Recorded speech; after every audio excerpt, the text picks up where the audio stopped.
Занимайте свои места. Здравствуйте, церковь.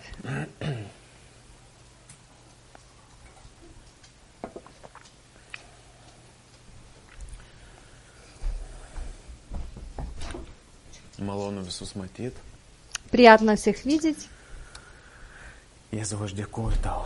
Иисус, я благодарю Тебя, что Ты наш путь, истина, жизнь. Я благодарю, что Ты наш каждодневный хлеб, что Ты наша вера, наша любовь, что Ты наша победа. Господи, я отдаю в Твой контроль все свое сердце, мысли каждого человека, всю жизнь, всю атмосферу, каждое слово. Контролируй полностью Ты и веди это собрание. Открой наши сердца, принять, понять.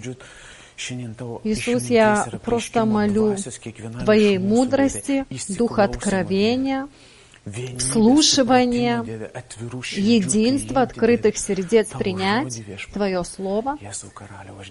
Иисус, Царь, я благодарю Тебя за все, что Ты приготовил на это служение в нашей жизни сегодня. Да будет Тебе вся слава во веки веков. Аминь.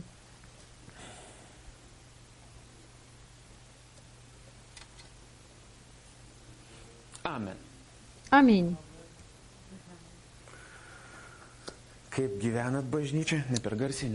Как живете, церковь? Хорошо живете? Аминь.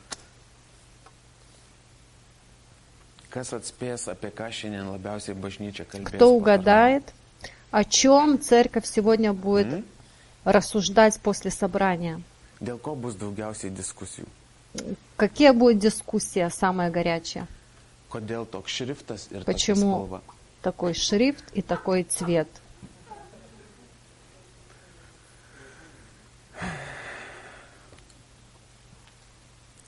Шутка.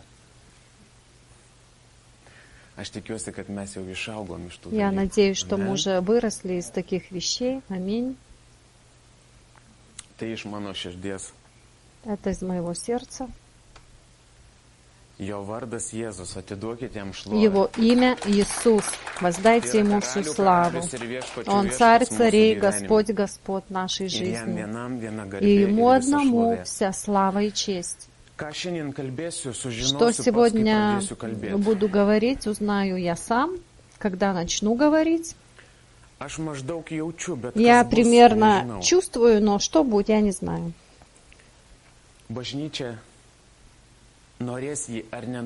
Церковь захочет или не захочет,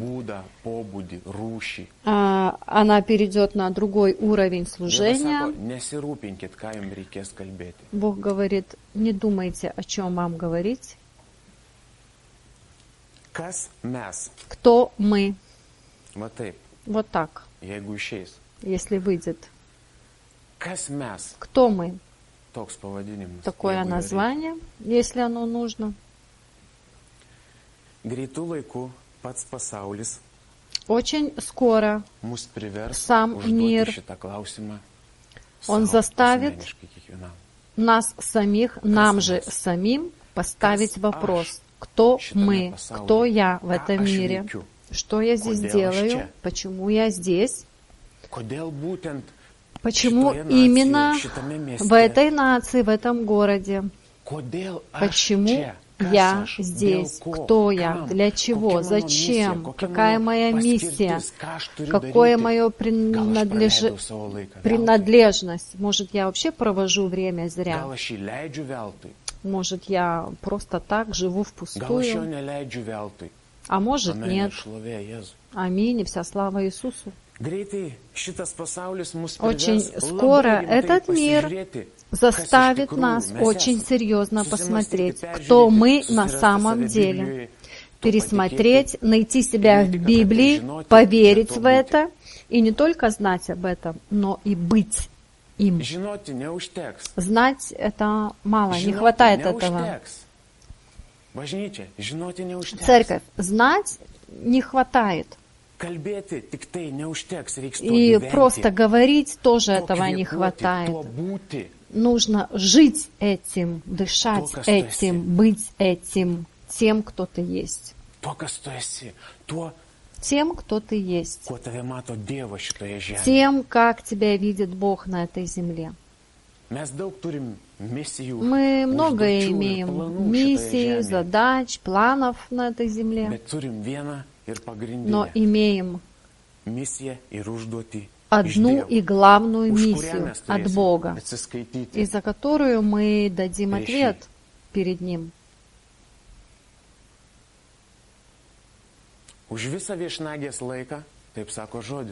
Слово так говорит, что за все это время, пропущенное здесь, надо будет дать ответ.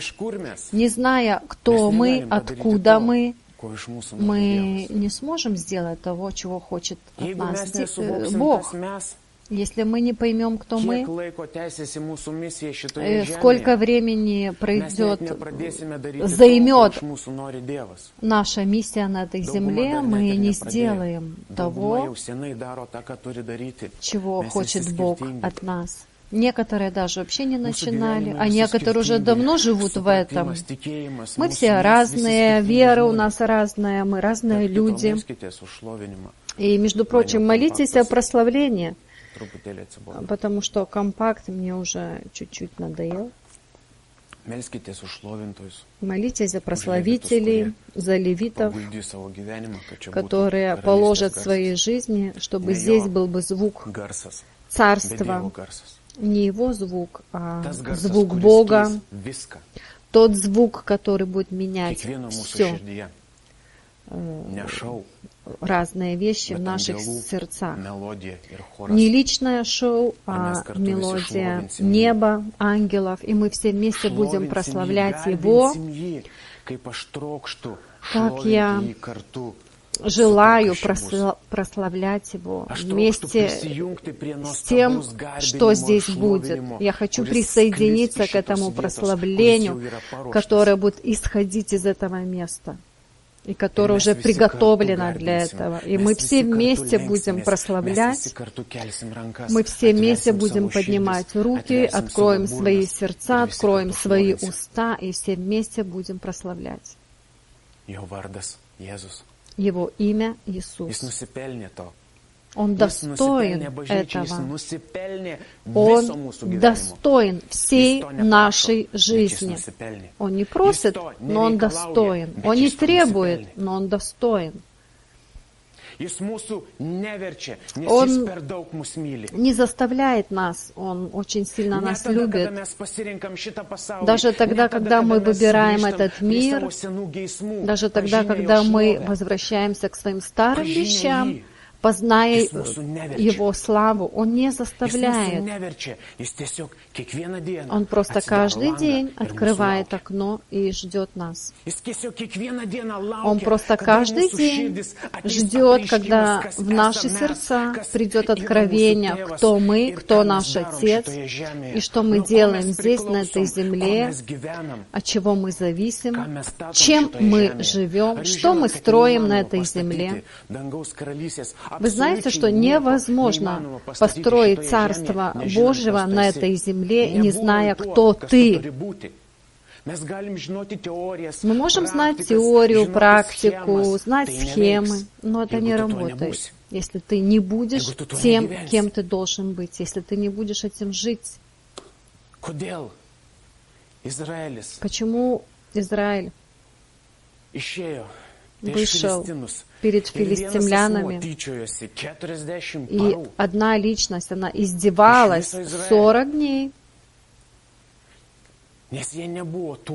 потому что они не были этими, кем должны были быть. И почему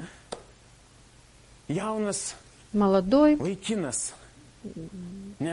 юноша принес сыр, молоко и так случайно зашел. Он был послан посмотреть, как там братья. И случайно попал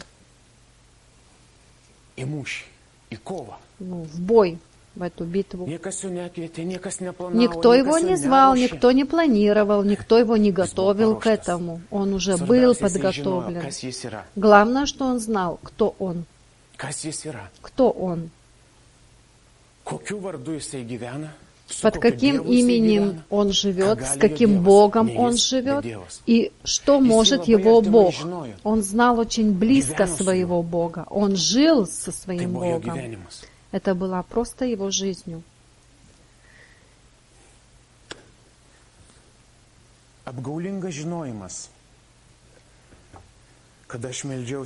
Обманутое знание. Когда я молился, в моем сердце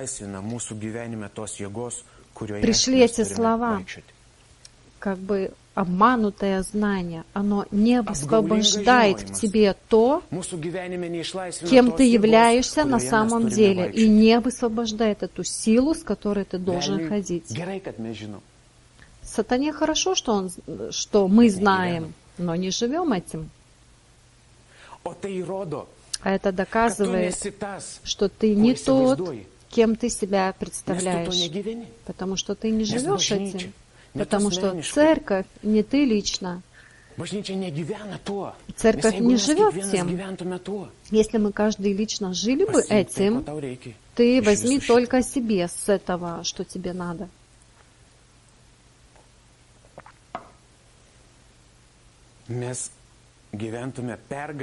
Мы жили бы в победе. Тот, кто в нас, больше того, который в мире. Тот, кто в нас, больше того, который был в нас с самого начала. Если мы знаем, кто входит в нас, кто начинает жить в нас, и через кого ты празднуешь победу, и ты с ним живешь, ты победитель. Всегда будешь им. Неважно, в больших каких-то проблемах, давке, давлении, еле движешься. Но ты победитель. Неважно, как тебе тяжело, но ты победитель. Ты не сломлен. Ты живешь, ты дышишь. И твое дыхание, оно просто поднимает сухие кости вокруг тебя. И только ради того, что ты стоишь, и ты образец кому-то, это дает надежду им. Даже просто то, что ты есть, потому что ты знаешь, кто ты. Кто мы? Сегодня церковь знает, кто она.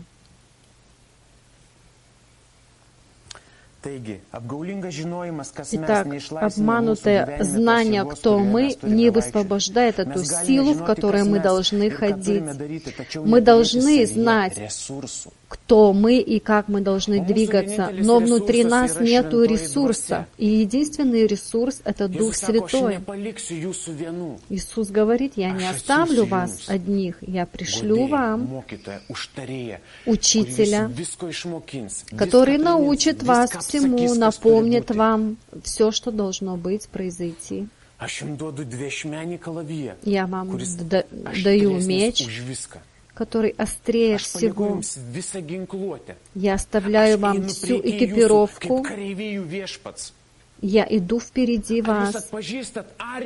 Узнаете ли вы армию, в которой вы находитесь, и кто наш военачальник?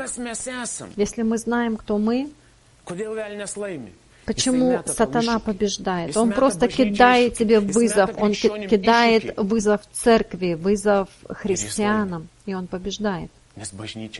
Потому что церковь знает. Когда он бросает христианину вызов, он бросает вызов самому Иисусу.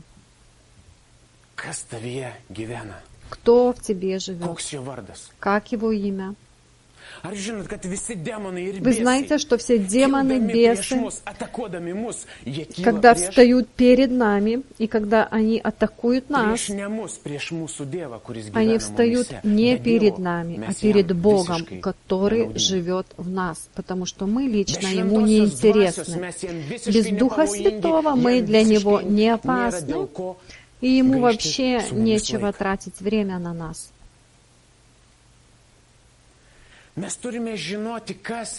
Мы должны знать, кто мы. Не знать, а жить этим.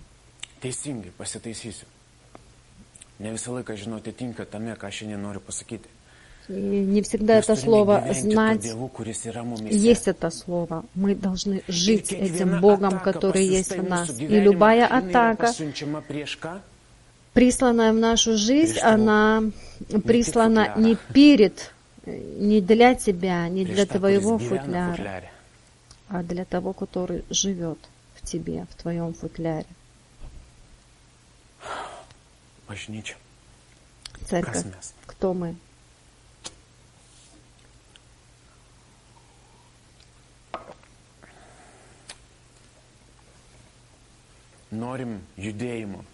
Хотим движения. Мы движение. Хотим пробуждения. Мы пробуждение. Не надо молиться о пробуждении. Не надо искать его в лесу, в других церквях. Не надо искать в миру. Мы пробуждение. В нас внутри пробуждение. Высвободи пробуждение в этот мир. Разреши пробуждению выйти из тебя. Новый человек. Нужна домашняя группа. Кто из церкви будет вести группу? Кто встанет и возьмет одного человека и будет служить ему? Мы хотим пробуждения, мы хотим движения, а служить мы не хотим.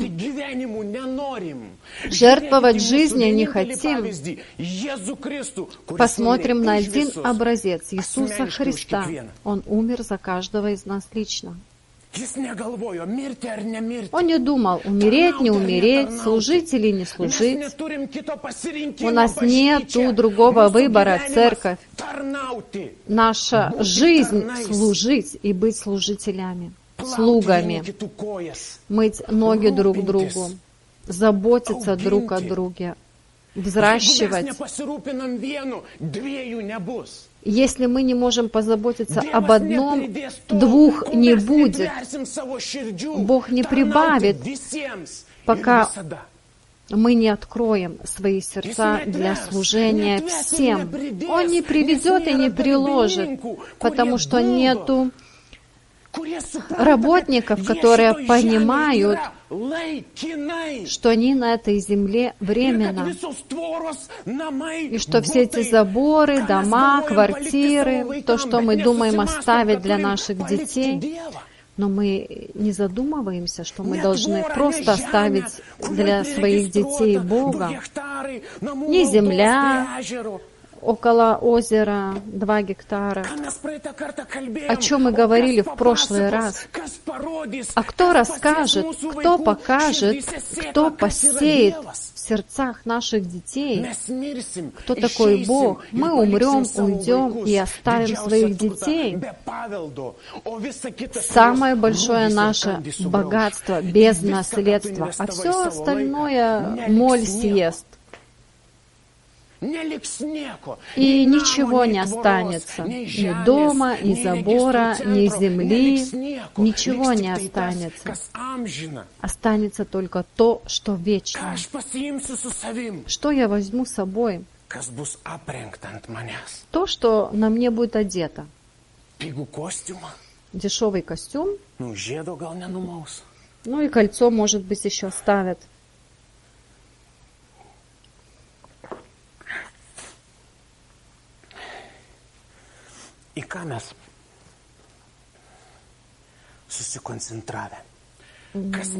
во что мы сконцентрированы, кто мы, для чего мы здесь, что мы делаем. Почему сегодня так тяжело церковь оттянуть от этого мира? Потому что она не знает, кто она. Если мы знали бы, кто мы бежали бы от этого мира. У меня в жизни, в нашей семье не самый легкий сезон.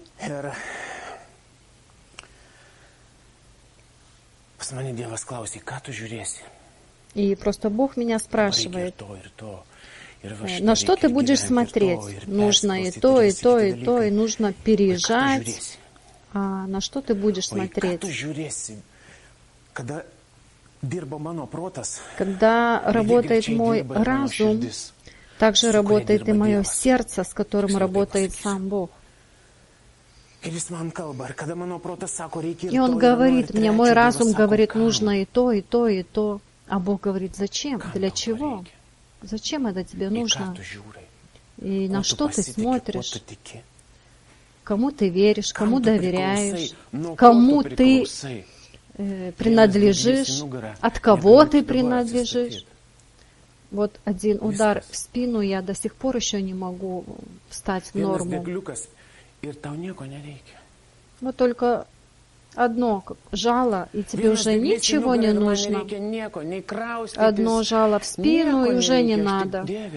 И не перебираться куда-то. Я говорю, Бог, о мой Бог, о моя жизнь. Все проходит, и ничего не хочется. Но только чуть-чуть лучше опять. Вы представляете, насколько сильный этот мир, он затягивает, мы здесь, мы в миру. Мы можем быть в миру, но если мы знаем, кто мы будем доминировать над миром, а не мир будет доминировать над нами.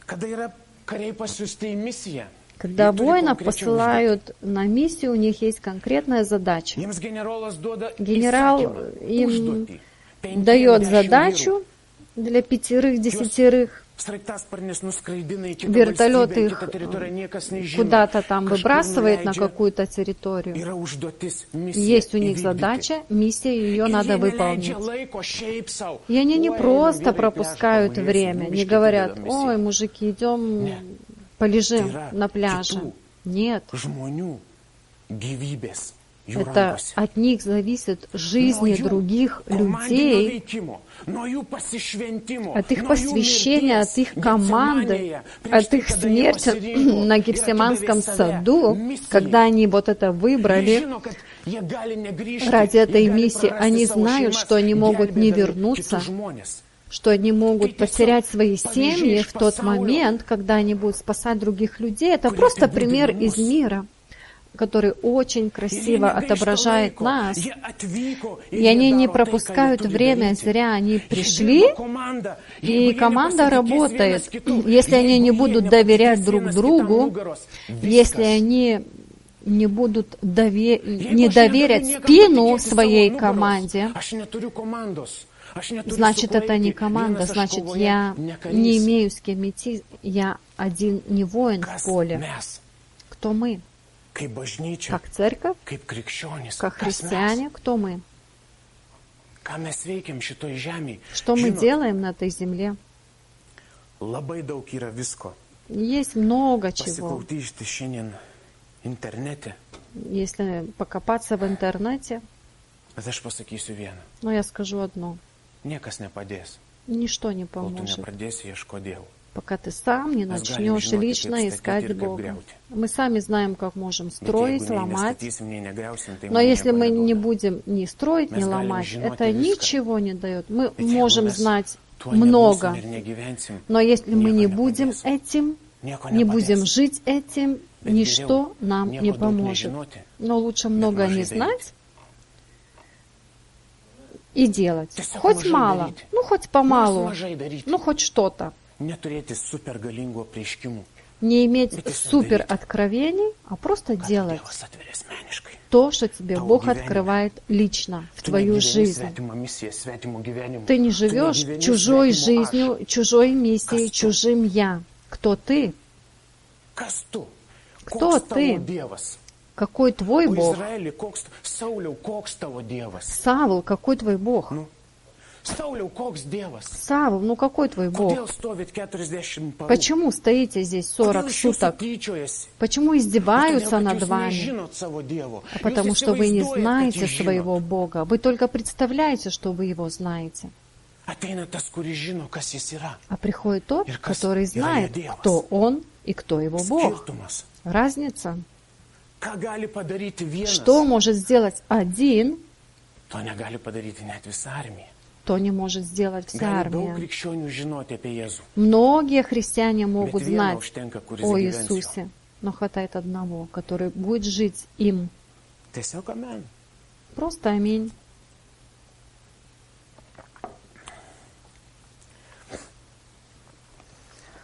Pirma Samuelio 17:45. Tada Dovydas tarė Filistinui, tu ateini pas mane su kalaviju, ietimi ir skydu, bet aš ateinu pas tave vardu kariuomenių viešpaties Izraelio kariuomenių Dievo, 17 глава, 45 стих. А Давид отвечал филистимлянину: «Ты идешь против меня с мечом и копьем и щитом, а я иду против тебя во имя Господа Саваофа, Бога воинств израильских, которые ты поносил. Я прихожу к тебе именем этого Господа. Ты против меня вышел только с мечом, копьем и щитом». Это ничто. Это ничто. Оружие этого мира не работают, если ты живешь Иисусом.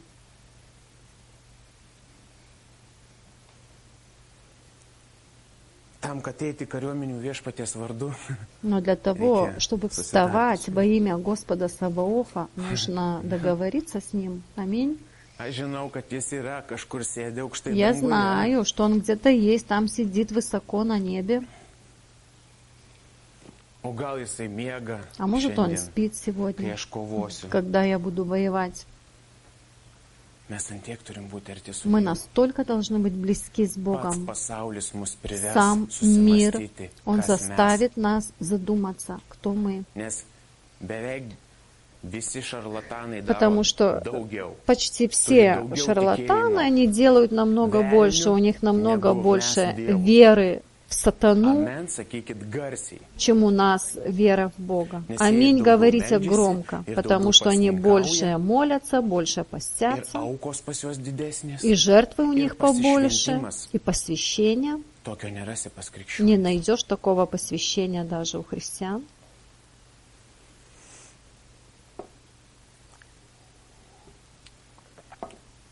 Не поднимается ревность, церковь?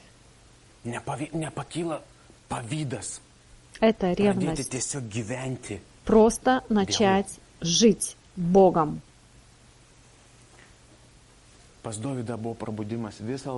У Давида было пробуждение все время.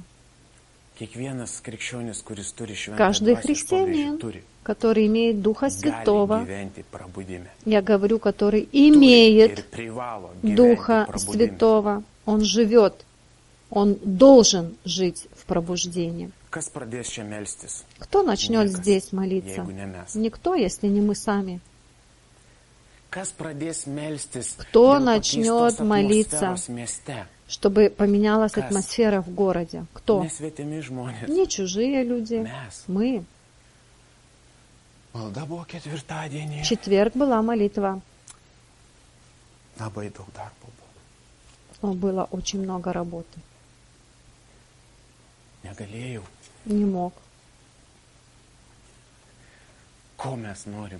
Чего мы хотим? И куда мы идем? Кто мы? Я ничего не требую и никого не заставляю ничего делать, потому что сам Иисус не заставляет.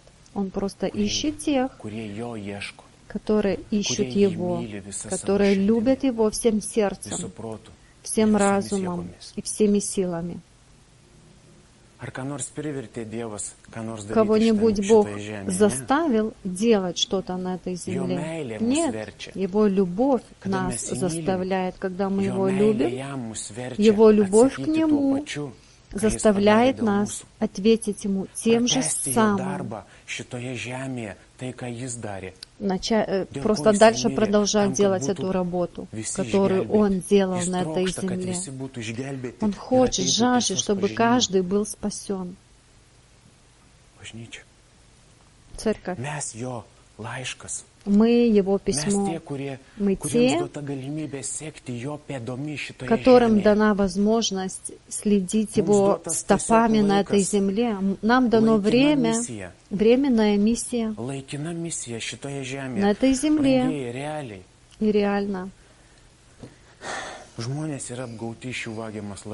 Люди обмануты, и от них воруется время. Так как воруется теперь, наверное, раньше так не воровалось, потому что время близко, и сатана знает, что оно уже близко. И он пробует это время отодвинуть, и он будет делать все, чтобы мы были бы теплыми. Все будет сделано, чтобы мы все были затушены, даже те, которые когда-то горели.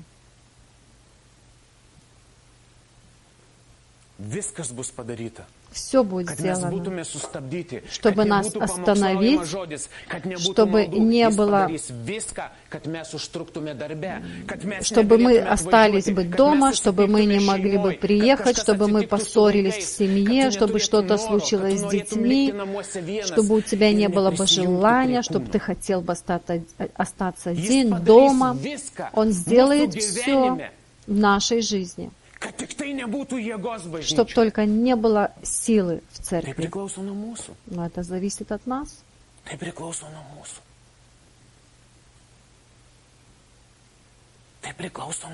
Это зависит от нас, кто мы, для чего мы.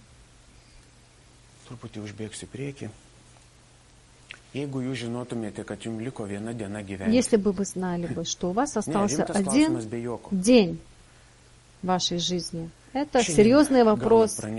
Сегодня получаете весточку, что все, завтра вечером. Не надо было вам ничего искать. Ты тот день жил бы в пробуждении 24 часа нон-стоп, молитва в духе, с покаянием, и то, что происходило бы в твоем сердце, ты хотел бы поделиться со всеми. А теперь мы думаем, что мы еще имеем 80 лет. Ну вот я буду жить до 80. Ну, когда уже буду на пенсии, может, уже тогда я как-нибудь буду смотреть, как мне жить. Но Слово говорит, что от нас не зависит наша жизнь, все зависит от Бога. Глупец, ты еще сегодня ночью, тебя может уже не стать. Я не стращу, это реальность. Мы не знаем, когда мы уйдем. Мы не знаем, когда кто уйдет, у кого инсульт, у кого инфаркт, кто шел через пешеходный переход и погиб. Мы каждый день идем на работу и думаем, что завтра будем делать. А вернешься ли ты с работы? Работы, стройки, все остальное. А Божьи дела? В воскресенье схожу, приеду. Как-нибудь, может, отстанут от меня тогда. Молитва еще. Следующий четверг приду. Кто мы? Нам доверена власть на этой земле, власть Бога на этой земле. И кого мы представляем? Не государство, это уже на последнем месте. Мы представители Бога на этой земле. Главное, что мы здесь временно. Мы временно. Слово «временно» в нашем подсознании, оно куда-то откладывается. И мы не принимаем этого, потому что у тебя прекрасный план вперед на 5 лет, как ты прекрасно будешь жить и в каком ты помазании будешь двигаться в следующем году. А сколько лет уже твое помазание откладывается? Почему помазание откладывается? Не будем двигаться к тем вещам, которых мы не можем достичь. Нам не помазание нужно, нам нужен Бог, и мы должны жить Богом, исполняя Его волю на этой земле, потому что мы временные. Тебе просто надо показывать Его, понять, что Твое, мое и все наши жизни, они временные, они настолько временные.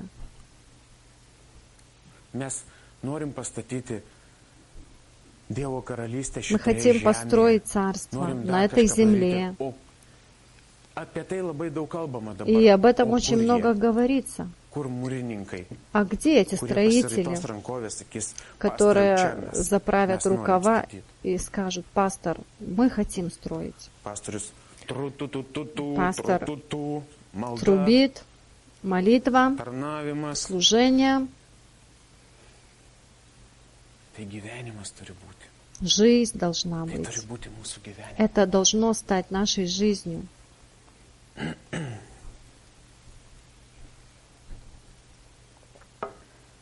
И ничто не поменяется, и не имейте иллюзий ни за год, ни за 2, ни за 10 лет. Ничего у вас не поменяется, если вы останетесь там, где вы сейчас есть. Ничего не поменяется. Если не начнете инвестировать в Царство Небесное, будете пожинать с этого мира.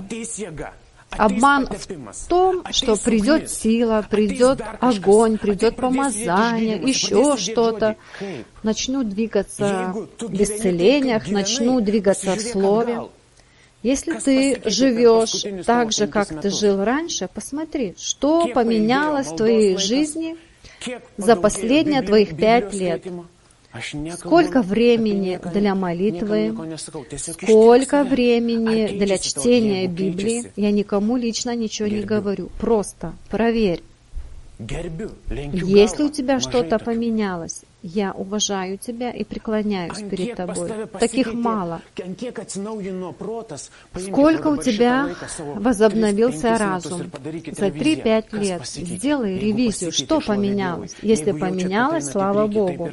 Если чувствуете, что идете вперед, так и дальше, маленькими шажками, ближе к Богу, ближе к Богу. Потому что таким, каким я был год тому назад, я не такой, как теперь. И если я еще один шаг сделаю ближе к Нему, я опять стану другим. Но если я не буду делать никаких шагов, я таким же и останусь. Без посвящения, без смерти, без понятия, кто мы. И жизнью этой, в нашу жизнь ничего не придет. И этот шар, он просто его нужно разбить. Пробуждение не придет. Ты личное пробуждение у себя дома, в семье, в церкви. Но если ты сам не пробуждение, ты не загоришься пробуждением. Ты можешь побыть рядом того, который ходит в славе Бога, чуть-чуть почувствовать это, захотеть этого. Но ты вернешься домой, и опять суета, и все твое пробуждение закончилось.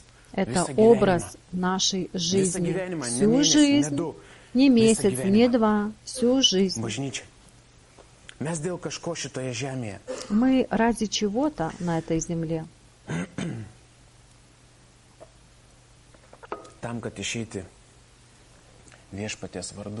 Для того, чтобы выйти во имя Господа воинств, нужно его очень хорошо знать. И не только знать, а жить им. И вызов брошен тебе из демонического мира. И это обращение не к тебе, а к тому, который живет в тебе. И если только ты этого не знаешь, они побеждают. Но если ты живешь этим, ты побеждаешь через того, который тебе дает власть, силу, авторитет.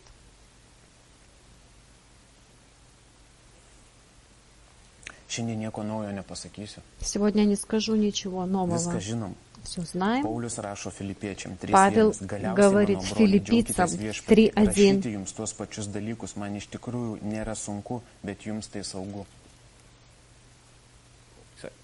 Aš rašau tos pačius dalykus, jūs viską gerai žinot, bažnyčia. Man rašyti nesunku, bet jums tai saugu. Ir mums visiems saugu žinoti. Впрочем, братья мои, радуйтесь о Господе. Писать вам о том же для меня не тягостно, а для вас назидательно. Просто мы будем повторять, повторять и повторять, пока один получит откровение. Кто он? Кто он? Кто ты? Православный. Кто ты? Такой, с такой деноминацией, литовец, поляк, татарин, еще кто-то. Кто ты? Это все мирское, это все временно. Кто ты? Если ты тот, кем ты являешься, правда ли это есть в твоей жизни? Если есть, поднимай вокруг себя таких же, передай им это, делись с ними этим. В Библии о нас говорится, что мы пришельцы. Бог коснулся меня этими словами. Петр писал, и он обращался и говорит: вы пришельцы, вы путешественники на этой земле. И я задумался, а может, правда? Мы все знаем, что мы временны, но это не откровение в нас. И знаете, что то временно, оно может закончиться в любое время. И за это временно мы должны сделать то, что сохранится в вечности. За это временно мы должны сделать то, что останется в вечности. Собрать тот урожай, который моль не съест и ржа не истребит. Вот за эту нашу временность. Не заботиться о нас самих на 15 лет, 5, 2, на 20 лет вперед. Потому что это все мы просто не сможем взять этого с собой. И вот одну мысль хочу сегодня передать. Задумайся, насколько временна твоя жизнь. Я временный путешественник, иностранец на этой земле. Рожден не от плоти, а от Бога. Когда Бог рождал нас, Он каждому из нас дал функцию, задачу. Он нас родил для этой миссии. Он доверил нам свой авторитет, власть. Он сам нас выбрал для своего святилища. И Он захотел нам показать, что будет, напомнить, что было, дать нам мудрости и открыть нам то, чего этот мир еще не видел. И Он открывает тем, кто Его любит и кто Его ищет, то, что еще уши не слышали, глаза не видели. И это все приготовлено для нас, для церкви, для своих детей. И на все эти богатства, и на все это Евангелие, на всю эту тайну ангелы, они хотят увидеть, понять. И это окружает нас каждый день. Есть что-то очень сильное в этом мире, что нас постоянно оттягивает, втягивает куда-то. Наши взгляды, планы, нашей жизни. Дорогие, мы должны быть в такой миссии. Я знаю, куда я иду. Я знаю, кто живет во мне. И я знаю, что я должен делать. Непрестанно молиться, бодрствовать, спасать души, проповедовать, поститься, простить и все другие вещи, которые Бог вложит тебе в твое сердце. Служить всеми своими силами, временем, финансами, словом, образом, жизнью, неважно чем.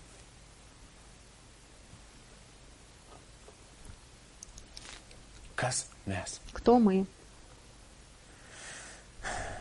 Псалом 9, 10 стих. «И будет Господь прибежищем угнетенному, прибежищем во времена скорби. И будут уповать на Тебя, знающие имя Твое, потому что Ты не оставляешь ищущих Тебя, Господи». Псалом 10, 4.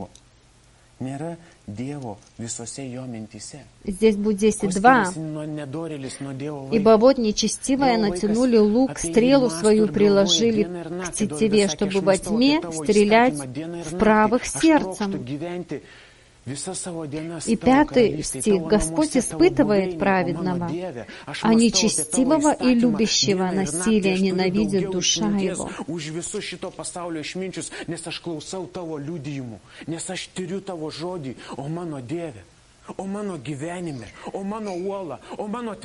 Мы можем сказать, что Он наша жизнь, наша скала, наша твердыня.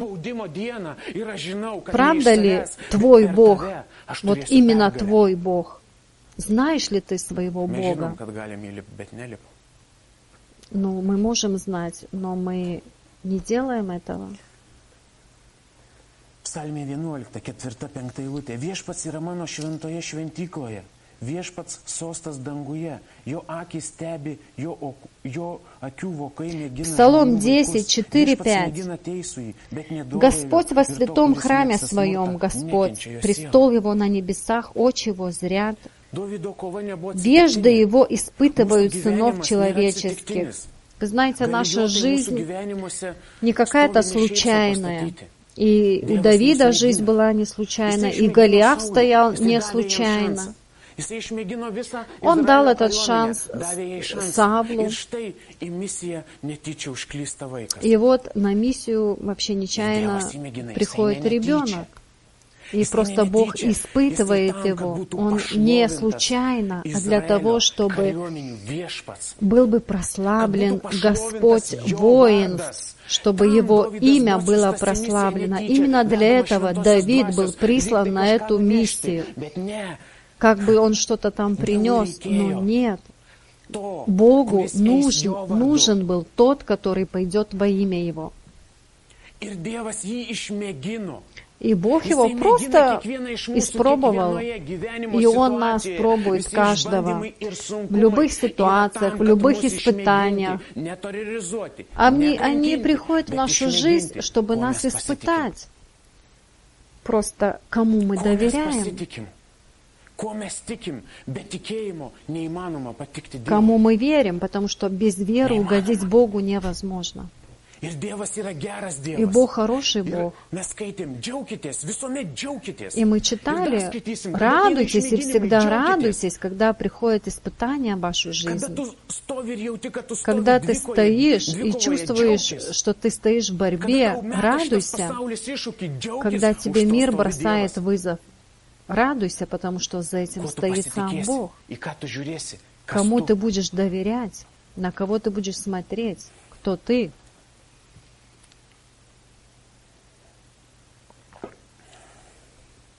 И если мы знаем Слово, это Слово для нас. Мы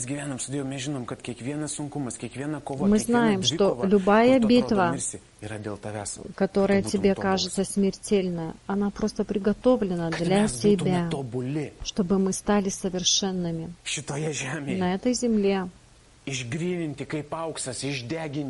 чтобы мы были вычищены, как золото, очищены, чтобы сердца наши были чистые.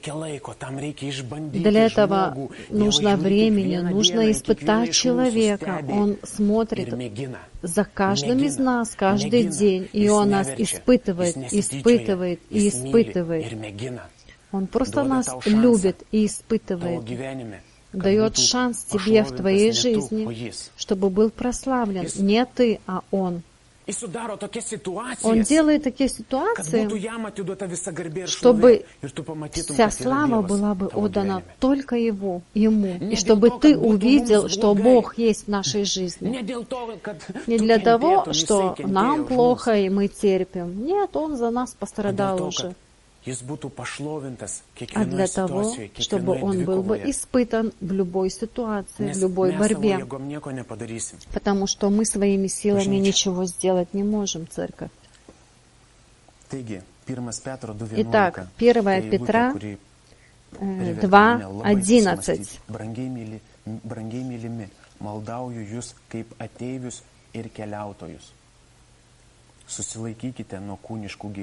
Возлюбленная, прошу вас, как пришельцев и странников, удаляться от плотских похотей, восстающих на душу. Просто удаляйтесь от плотских похотей на этой земле. Мой план совершенней. Я умер больше для чего-то, не ради похотей. Пришельцы и странники. Кто пришелец? Это иностранец. А странник? Тот, который просто шел и прошел. Так и мы. Мы просто пришли, и некоторых из нас путь уже закончился. И мы сами не знаем, когда наш путь закончится. Мы сами пришельцы, странники. Что мы оставим для наших детей? Что я сделал во имя Иисуса Христа на этой земле? И что у меня лежит в моем сейфе там на небе? Простые вопросы. Ради чего я боролся? Кому я отдал все свое время на этой земле? На что я концентрировался? Если мы отдаем все свое время этому миру, так какое придет пробуждение в духовном мире? Где-то я читал в интернете. Если ты просто просиживаешь 3-8 часов около компьютера, потом просто отдаешь 3 минуты Богу и ждешь Его славы. Весь день на работе, и ты ждешь славы.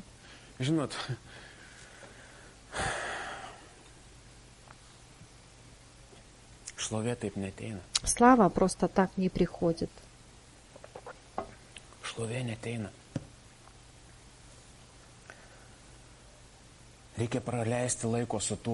Нужно просто провести время больше с тем, от которого исходит эта слава, а не сидеть около компьютера.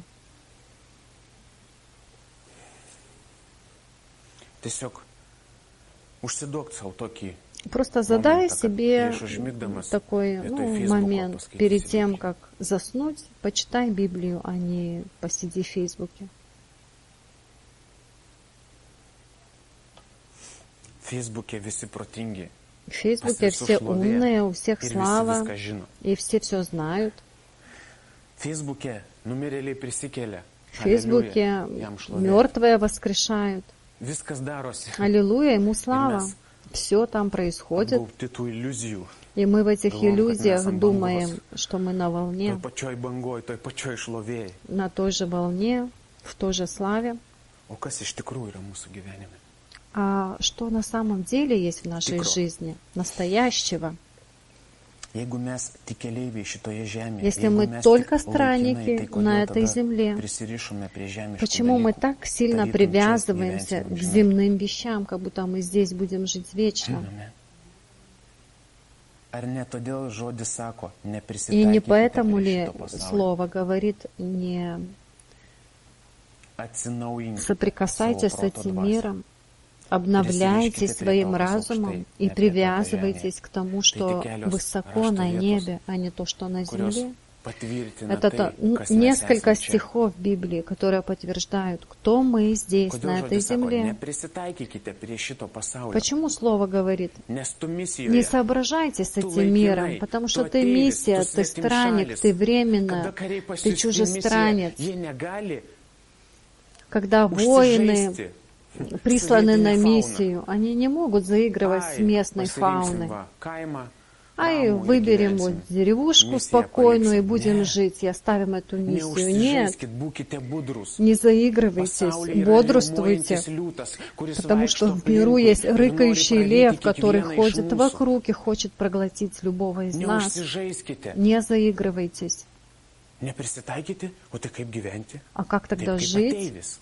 А так, как пришелец, так как не из этой земли, как не из этой планеты, потому что Слово говорит, что наша Родина на земле, то есть на небе, и мы ждем Его здесь, на этой земле. Все временно, все суета-сует, все пустота. А что останется для вечности? Все пройдет, но мое слово не пройдет, говорит Иисус. Все пройдет.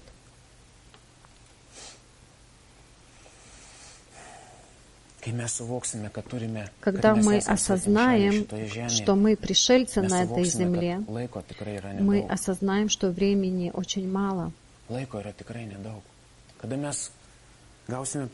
Когда мы получим откровение, что мы временные странники,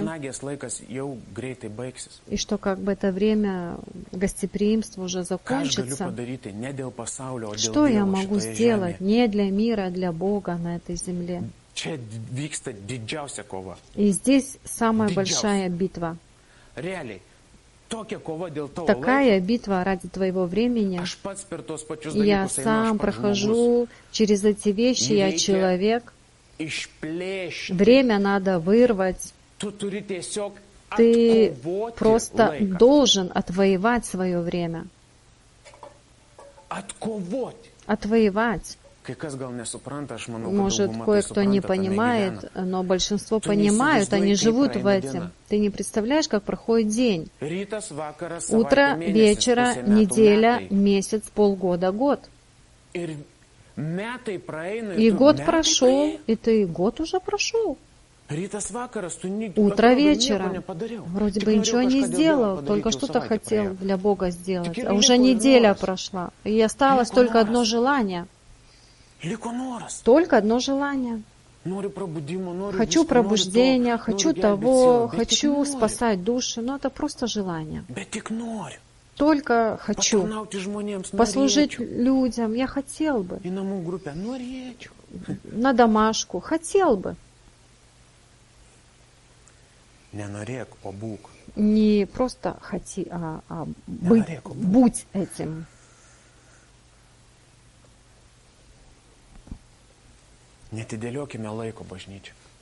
Церковь не откладываем времени на 10 лет вперед. Просто реально. Вот вам остались сутки жить. И сразу разум включился бы так, как он не работал всю жизнь. Реально. И ты понял бы, что и твои дети, ну вот они останутся спустя сутки. Они остаются. И муж остается, и жена остается, и дом остается. И только Бог, с которым ты должен будешь быть. О, Бог, давай восстановим отношения. viskas padengta migla.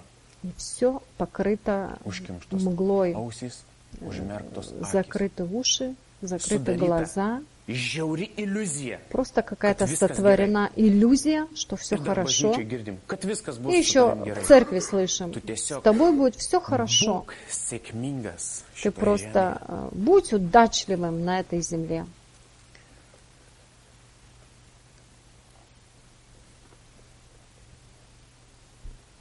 Aš noriu būti sėkmingas su Dievu. Я хочу быть удачливым с Богом. Aš noriu būti sėkmingas su Dievu. Aš noriu gyventi su Dievu. Я хочу жить с Богом. Aš noriu, kad Dievas, Я хочу, чтобы мой Бог менял бы жизни людей, прикасался к их сердцам, чтобы Бог здесь говорил бы, не я. Žinot, kai kam reikia, kad asilas kalbėtų. Знаете, кое-кому нужно, чтобы осел проговорил бы. Iš tikrųjų. Правда, некоторым это нужно. Iš tikrųjų. Pažiūrėkit, mūsų jaunimas, ko Посмотрите, наша молодежь, к чему они стремятся? Dievo? Ne. К Богу? Нет. Они стремятся к достижениям, к учебе, к карьере. Весь мир хочет достичь этого. Мы не мир. Пожилые люди, они хотят заработать на пенсию. А кто будет искать его? Всем своим сердцем.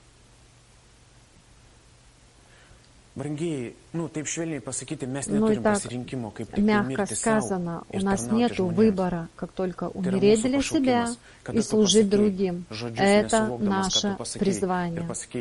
Когда ты сказал Иисусу, приди в мое сердце и стань Господом моим, Он стал Господом. Только потом этот Господь стал не нужен, но Он должен господствовать всю нашу жизнь.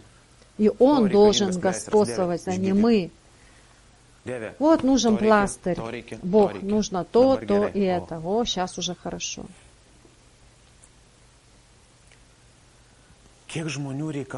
Сколько людей требуется просто высвобождения.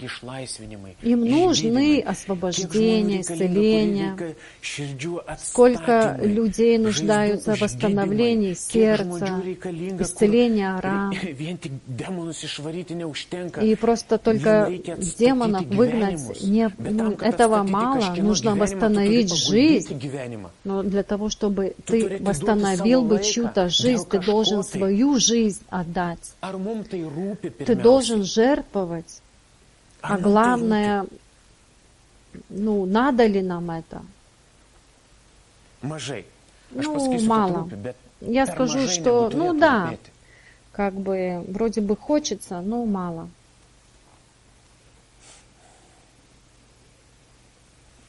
Jokūbo 1:2-4.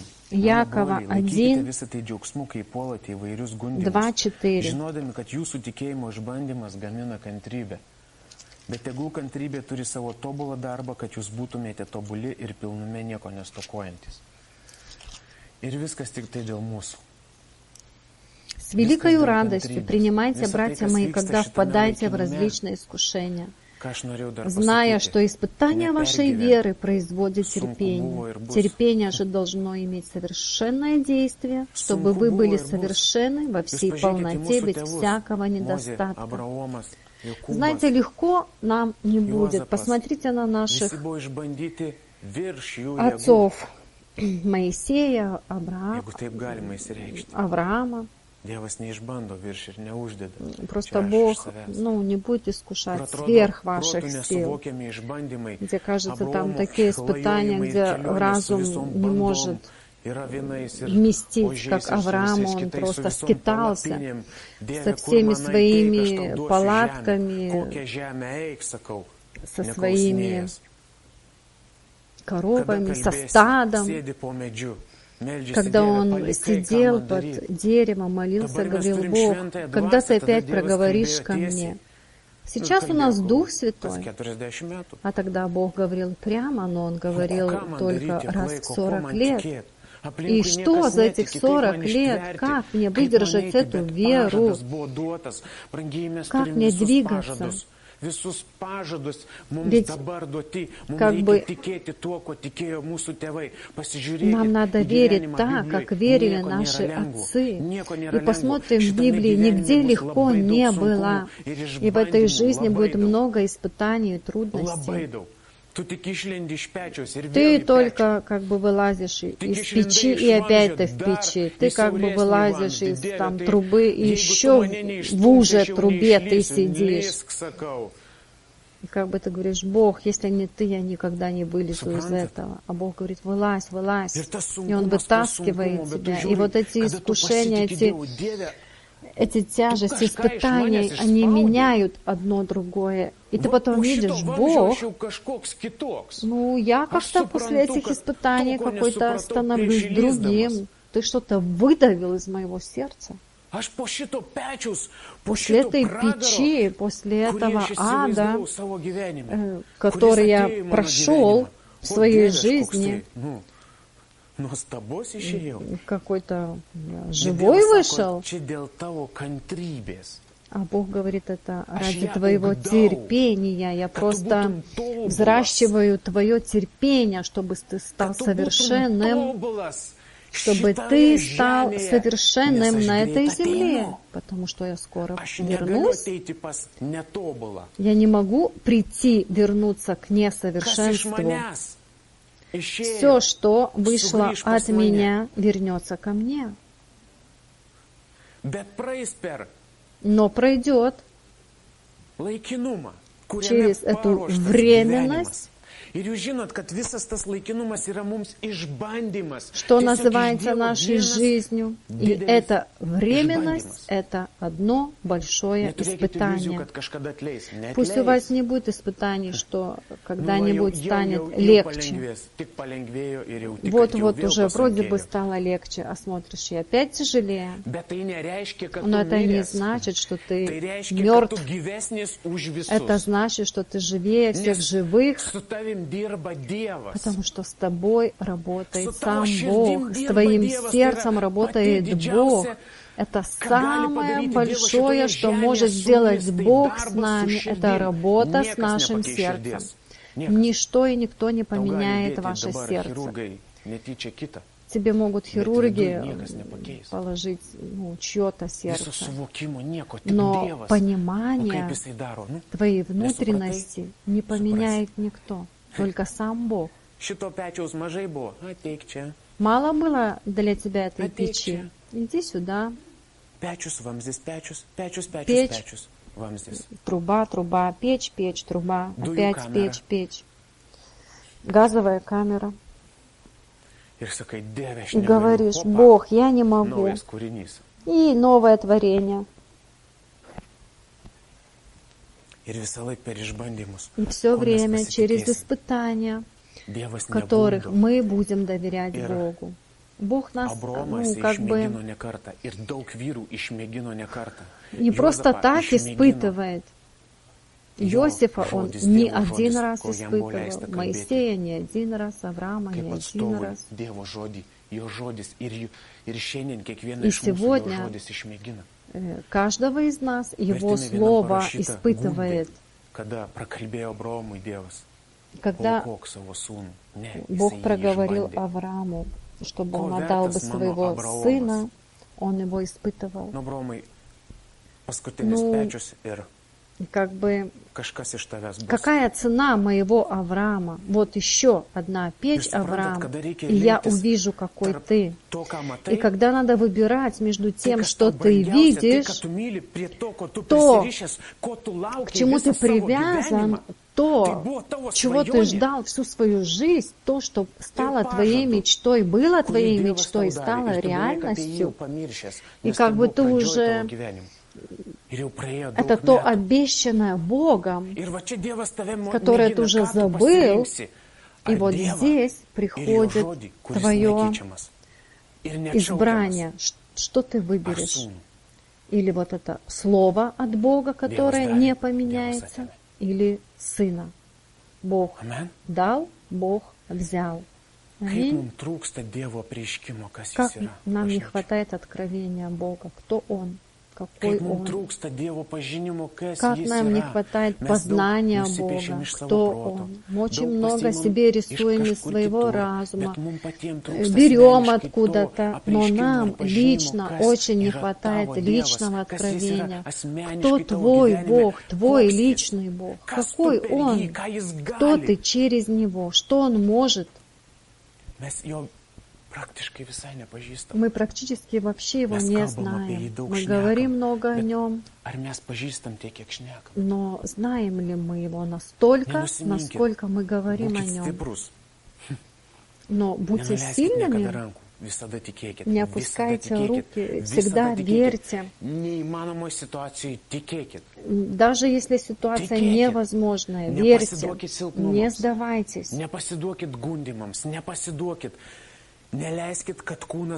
Не разрешайте, чтобы ваше тело искушало бы вашу душу, потому что мы временны. Дорогие, если мы будем смотреть на месяц вперед, мы сдадимся, не выстоим и упадем. И упадем. Цель — Голгофа, крест, путь к Отцу. Через одну личность. А до креста печей, катакомбов, газовых камер, всяких испытаний, всяких искушений. Это все ради нашей веры, ради нашего терпения, ради нашего совершенства. Я знаю, когда бывает тяжело, ты ставишь себе цель, и не получилось.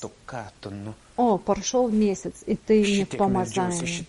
Столько молился, столько делал, и провал. Сколько молюсь, никто не падает. Сколько молюсь, бесы не выходят, когда я только вхожу в комнату. Нет, я смотрю вперед.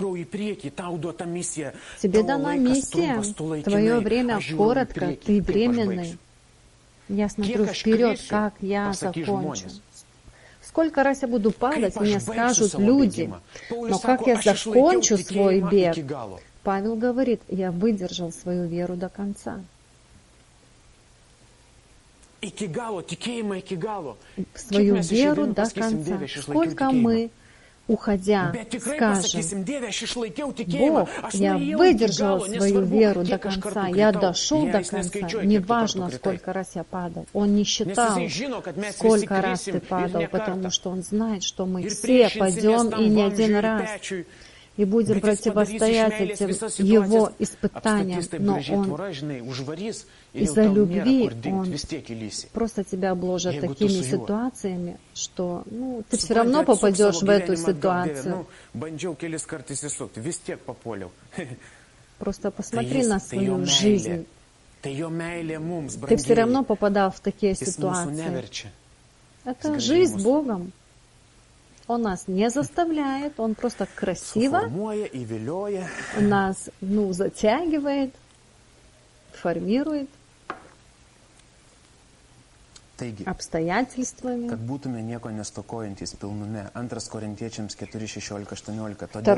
Коринфянам 4:16. Mums nepalyginamai pranašesnį ir amžiną šlovės svorį. Mums bežiūrint не и tai, kas matoma, bet посему мы не унываем. Но если внешний наш человек и тлеет, то внутренний со дня на день обновляется. Ибо кратковременное легкое страдание наше производит в безмерном преизбытке вечную славу. Когда мы смотрим не на видимое, но не невидимое, ибо видимое временно, а невидимое вечно.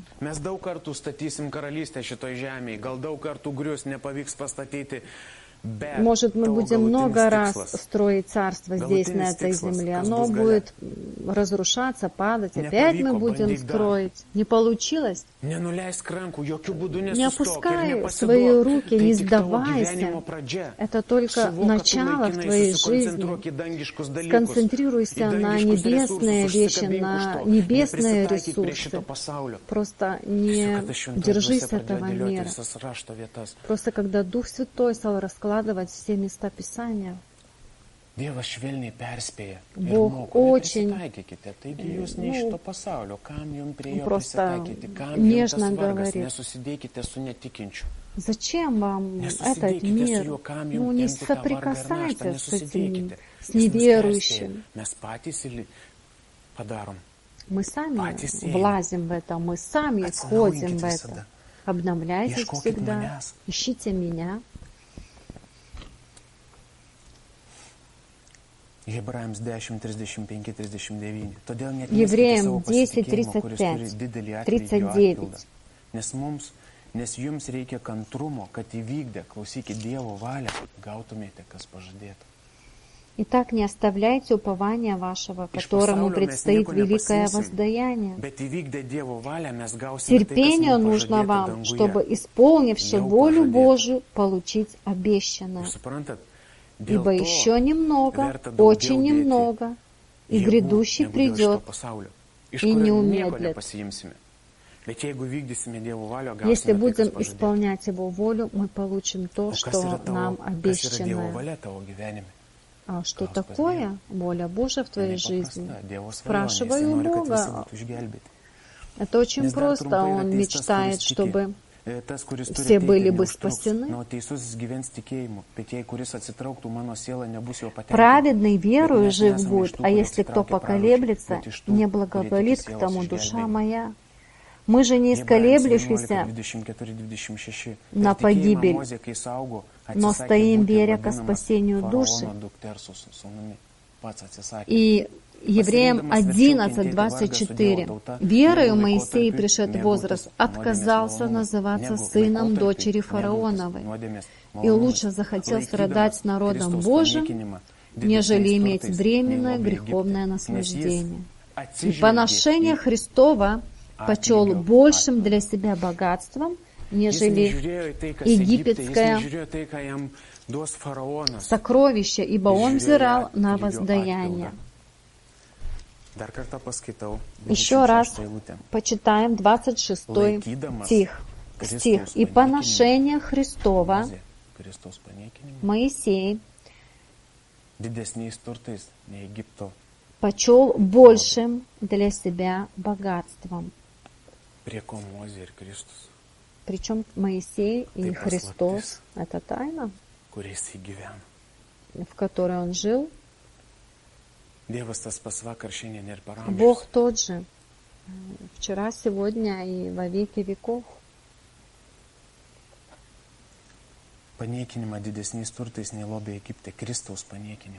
Христово поношение. Ибо Он взирал на воздаяние. Когда ты отказываешься от комфорта ради Христа, и когда ты смотришь на уже свой конец, это все покрывается. Мы временные, мы странники, мы присланы на миссию. Нам дана стратегия. Нам дан план, как мы должны жить, как мы должны действовать, к чему мы должны приткнуться, что мы должны делать, чего не должны делать, с каким орудием мы должны воевать, потому что враг сильный. Но Бог говорит: не бойтесь, вы только бодрствуйте и держите контакт со мной. Я вас проинформирую, как обойти, какую стратегию использовать. Дам слово. Аминь. У нас все есть, мы имеем все. Кто мы?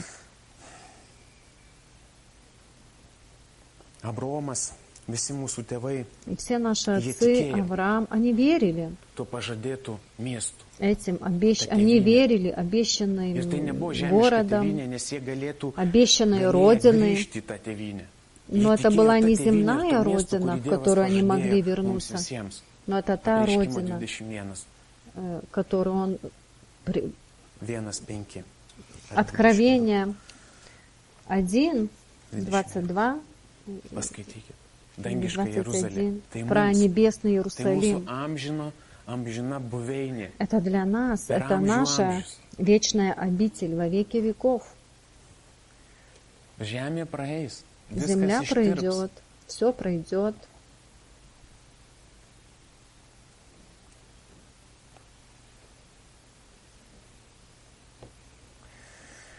Taigi, ką rašo pasaulis, aš tiesiog paėmiau vieną И то, mintį. Naujagimis gali įgyti что savo пишет tėvų мир, pilietybę, neatsižvelgiant į tai, ar jis gimė tėvų pilietybės valstybėje ar už jos ribų. Новорожденный, может он взять гражданство Naujagimius своих gali įgyti savo родителей. tėvų pilietybę, Неважно, neatsižvelgiant į tai, ar его jis gimė tėvų родители живут в pilietybės той valstybėje стране, ar už jos ribų. чье гражданство у них есть или Mes нет. gimėm ne iš vyro noro, Но мы bet iš Dievo рождены noro. не от плоти, а от Бога.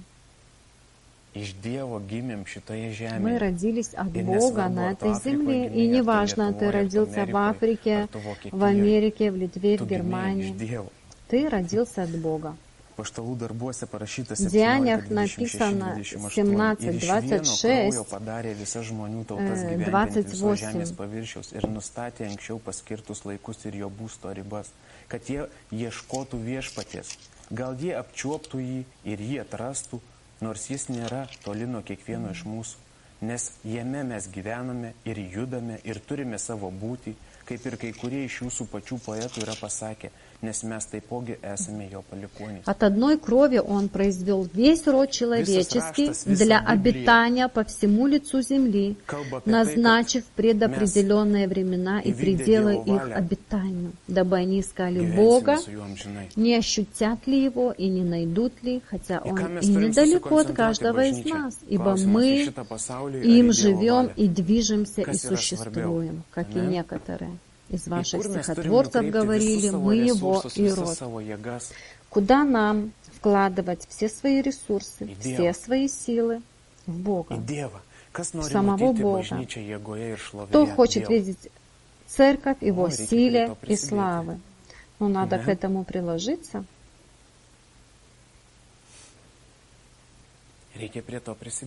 Надо к этому приложиться. Не все хотите?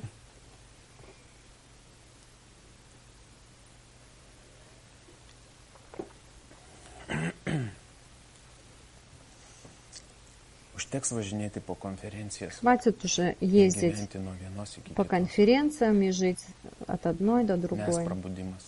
Мы пробуждение. Мы сами пробуждение. Мы сами пробуждение. Я хочу почитать 2 псалма.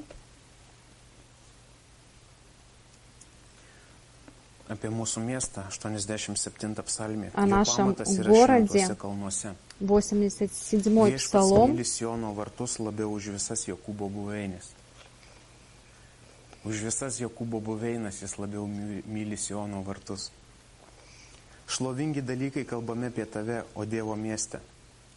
Aš minėsiu apie Rahabą ir Babiloną tiems, kurie mane pažįsta, štai Filistija ir Tyra su Etopija, šitas buvo ten gimęs. O apie Sioną bus sakoma, tas ir anas žmogus buvo jame gimęs. Ir pats aukščiausiasis jį įtvirtins. Tas, kuris buvo gimęs ten, jis bus įtvirtintas. Viešpats suskaičiuos surašydamas tautą, kad šitas buvo ten gimęs. Nei vienas nebus pamirštas, nei vienas nebus praleistas. Ten bus ir giedotojai, ir grojantis instrumentai. Visos mano versmės yra tavyje. 24 psalmė nuo 3 eilutės. Kas pakils į viešpaties kalvą? 4 psalom тоже. Arba kas atsistos jo šventoje vietoje? Tas, kas turi švarias rankas ir tyrą širdį. Kas nekėlė savo sielos į tuštybę кто ir взойдет на neprisiekė гору apgaulingai Господню, šitoje žemėje. или кто Kas станет на nekėlė savo святом sielos į месте Его, tuštybę. Тот, у которого руки не повинны и сердце чисто, кто не клялся душою своею напрасно и не божился ложно, тот получит благословение от Господа и милость от Бога, Спасителя своего. Таков род ищущих Его, ищущих лица Твоего, Боже Якова. Поднимите врата верхи ваши, и поднимитесь двери вечные, и войдет Царь славы. Какое царство? Для кого оно предназначено? Только тем, кто ищут Его, чьи руки чистые, сердце чистое. Кто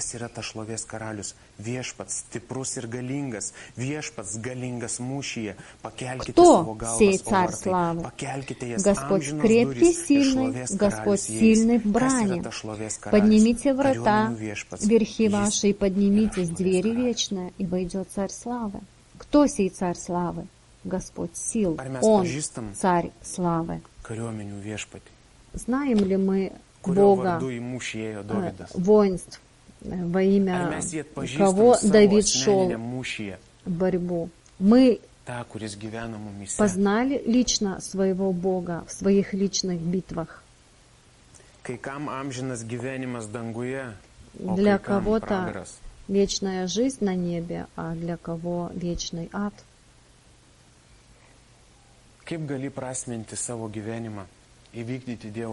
Как ты можешь волю Бога исполнить в своей жизни? Тебе просто нужно возлюбить Его всем сердцем, всем разумом, всеми своими силами и полностью отдаться только Ему. Если бы мы не концентрировались только на себя, мы могли бы больше быть сконцентрированы на Бога. Когда мы концентрируемся на себя, мы падаем, пропадаем и просто попадаем в беду.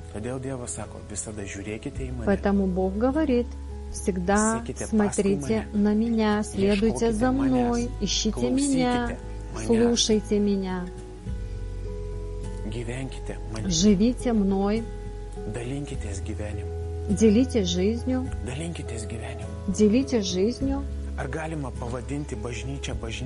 Можно ли назвать церковь церковью, если нету в ней жизни? А церковь — это мы, люди, дети Бога на этой земле. Мы вчера общались с Эдвином, разговорились, и получил откровение о соли.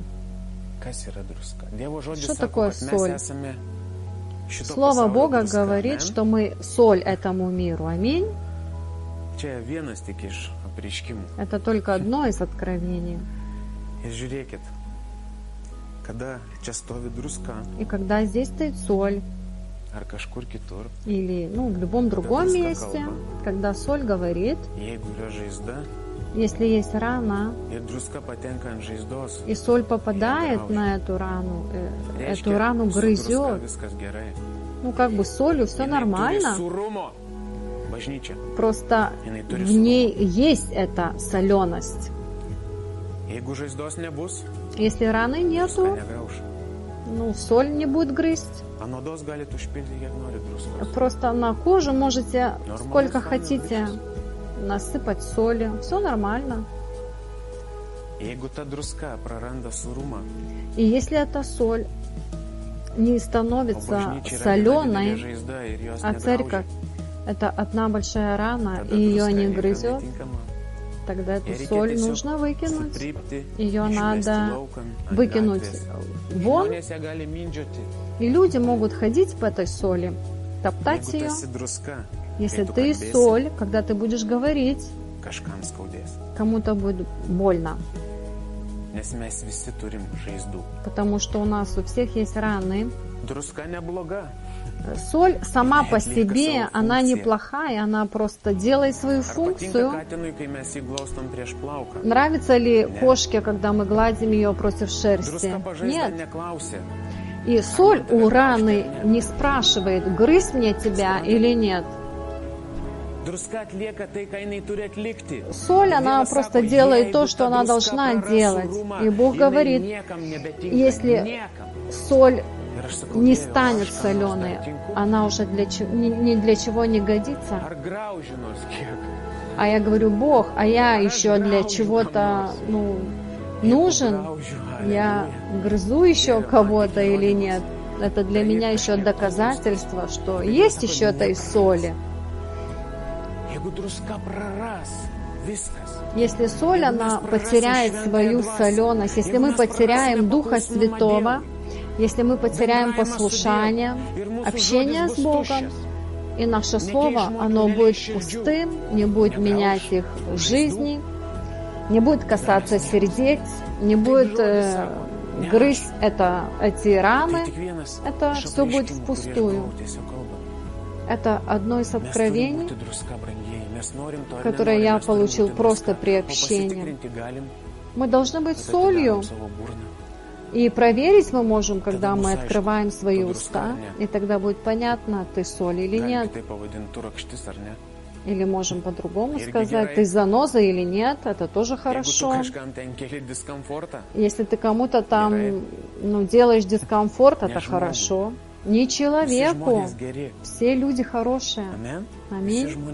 Все люди хорошие. Мы все раненые.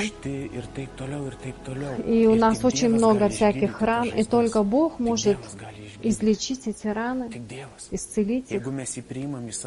Если мы принимаем Его в свою жизнь, когда соль начинает делать свою работу, кто будет мучиться? Никто. Все захотят эту соль снять, потому что и грызет, и больно автоматически. Или мы принимаем Слово Бога, и оно нас меняет, потому что, для нас, если для нас будет больно, мы захотим от этого избавиться. А вот интересно, как в печи? Болит или нет? Конечно, болит. И если тебе болит, хорошо, значит, Бог работает с тобой. Просто Бог работает с тобой и поднимает в тебе терпение и ведет тебя в совершенство. И Он умер для каждого, чтобы мы жили бы. Мы носители жизни, мы соль, мы свет. Мы представители Его на этой земле. Мы больше, чем простые люди. Простые люди, они живут в миру, а мы не соприкасаемся с этим миром, потому что нам даны ресурсы неба. Аминь. Воздайте Ему славу.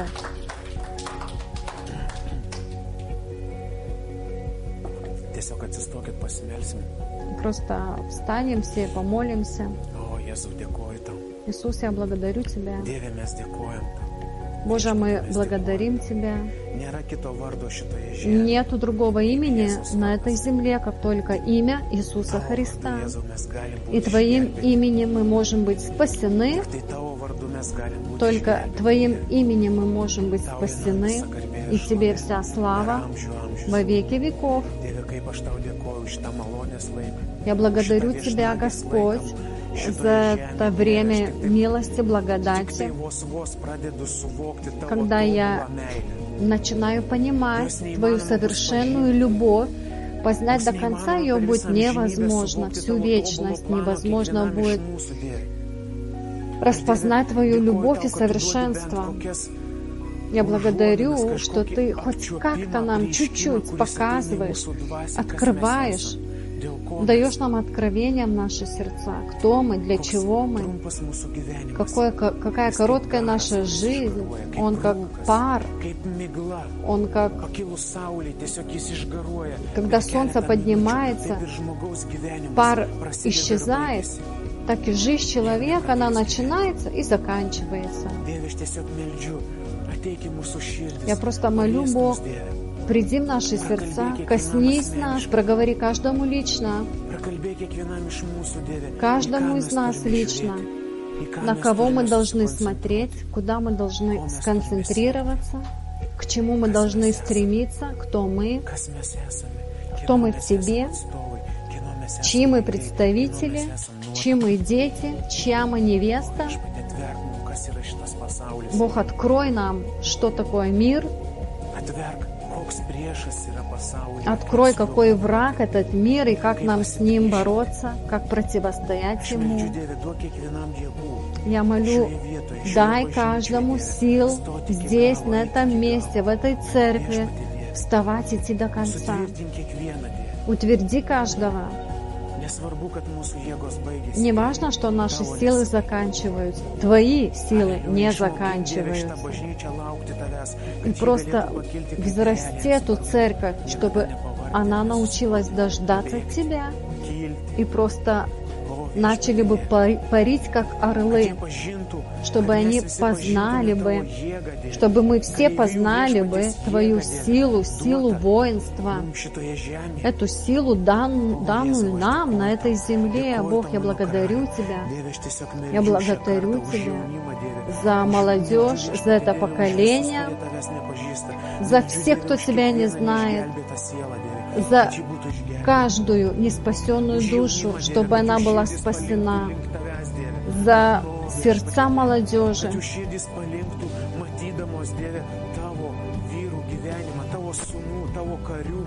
чтобы они, видя жизнь Твоих воинов,